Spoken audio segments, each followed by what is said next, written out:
শালা কয়েছিস মো শালা হমতে খেসকেটা হমে হ্যাঁ খেসকেটা শালা পরে হতে নাম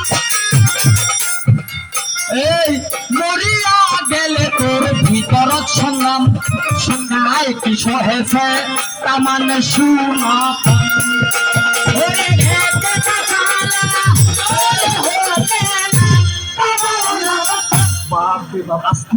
তোমরা ভালো পারিবে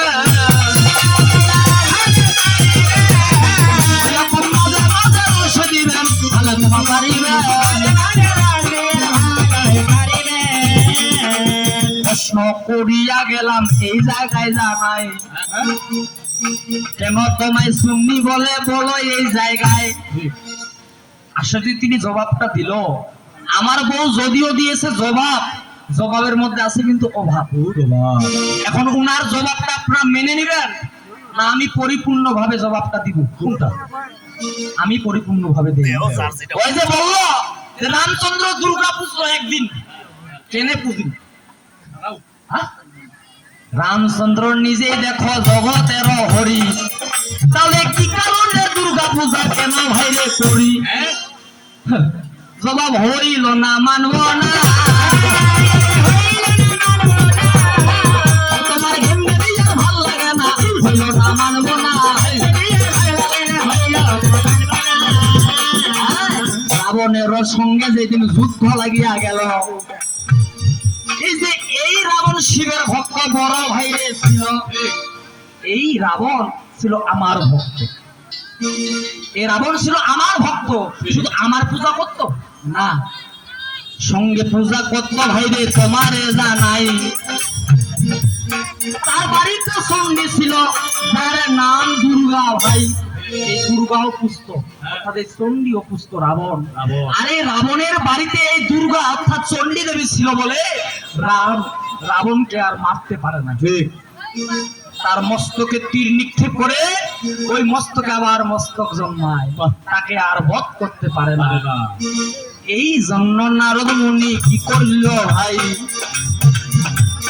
এই জন্য নারদ মুনি কিবা করে কাম এই যে রামচন্দ্রের পাশে আসিয়া শোনো বর্তমান শোনো রামচন্দ্র তোমারে জানাই তুমি নিজে দুর্গা পুজো তোমারে জানাই তুমি দুর্গা পুজো দুর্গাকে যদি তুমি জয় করতে পারো তবেই তুমি রাবণকে বধ করতে পারবে এখন বাবা বলেন আমাদের একদিন দেবতাদের কিন্তু হচ্ছে 1 বছর মানে দেবতাদের 1 বছর সমান আমাদের একদিন মানে 12 ঘন্টা দিন 12 ঘন্টা রাত এখন 6 মাস দেবতাদের দিন 6 মাস হচ্ছে রাত রামচন্দ্র যখন দুর্গা পূজা ছিল ওইটা ছিল শরৎকাল যে দুর্গা পূজাটার সামনে আমাদের আসবে এই 6 মাস ভগবান ঘুমিয়ে থাকে কি করে বাবা ঘুমিয়ে থাকে শুধু ভগবান নয় সমস্ত দেবতা ঘুমিয়ে থাকে আর যেদিন উত্থান একাদশী হয়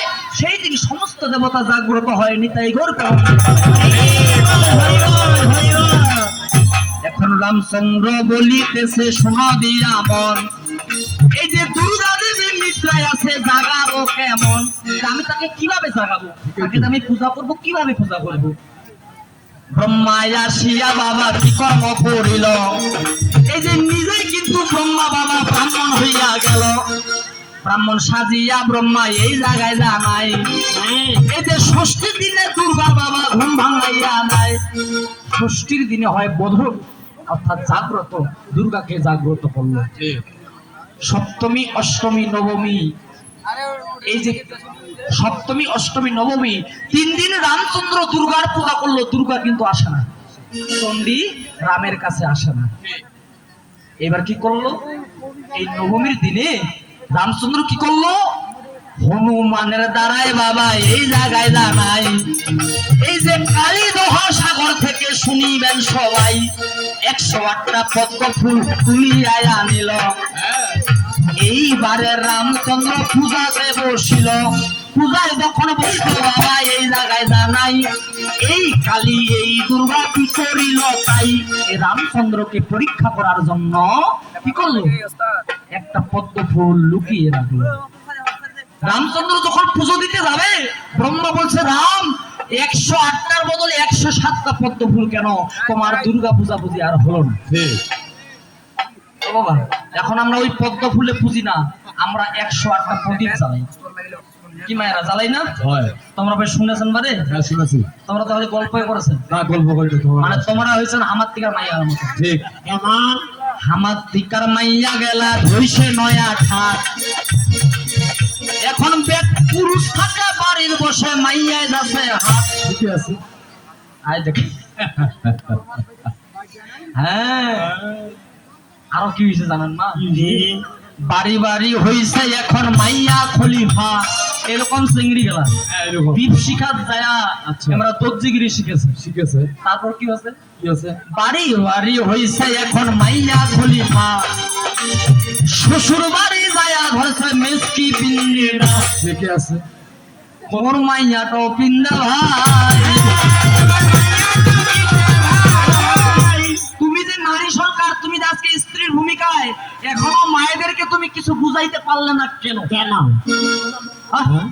একটা নারীর স্বামীর প্রতি কি দায়িত্ব, কিভাবে স্বামী সেবা করবে, এখনো হলো না কেন? দুইটা পালা তোমার শেষ হয়ে গেল। কাজ করবি এটা তোর নাও। স্বামীকে কি মন্ত্রে প্রণাম করবে